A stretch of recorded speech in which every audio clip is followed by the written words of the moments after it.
નમસ્કાર, આપ જો રહ્યા છો સંદેશ ન્યૂઝ। હું છું આપની સાથે કૃષ્ણા અને મહત્વપૂર્ણ સમાચાર પતંગ રસિકો માટે રાહતના સમાચાર છે। હવામાન નિષ્ણાંત પરેશ ગોસ્વામીએ આગાહી કરી છે કે આ વખતે ઉત્તરાયણ સારી રીતે લોકો ઉજવી શકશે।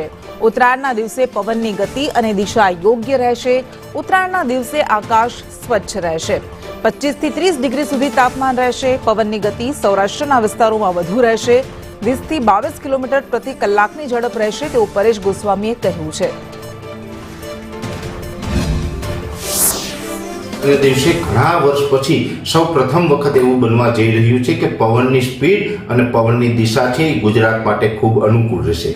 સામાન્ય રીતે જોવા જઈએ તો ગુજરાતભરની અંદર વાતાવરણ છે એ ચોખ્ખું રહેશે। આકાશની અંદર કોઈ મોટા વાદળછાયું વાતાવરણ થાય કે મોટો હવામાનમાં પલટો આવે તેવી સંભાવનાઓ નથી। 14 જાન્યુઆરીના રોજ મોટા ભાગના વિસ્તારની અંદર આકાશ ખુલ્લું હશે, જેમાં ઉત્તર ગુજરાત હોય, મધ્ય ગુજરાત હોય, કચ્છ હોય, સૌરાષ્ટ્ર હોય કે દક્ષિણ ગુજરાત હોય, તમામ ભાગોની અંદર આકાશ છે એ ચોખ્ખું રહેશે। તાપમાન છે એ નોર્મલ નજીક આસપાસ જોવા મળે તેવી શક્યતાઓ છે। જે મહત્તમ તાપમાન હોય એટલે કે જે દિવસનું તાપમાન છે એ 25 થી લઈ અને 30 ડિગ્રી સુધીનું આસપાસનું તાપમાન જોવા મળે।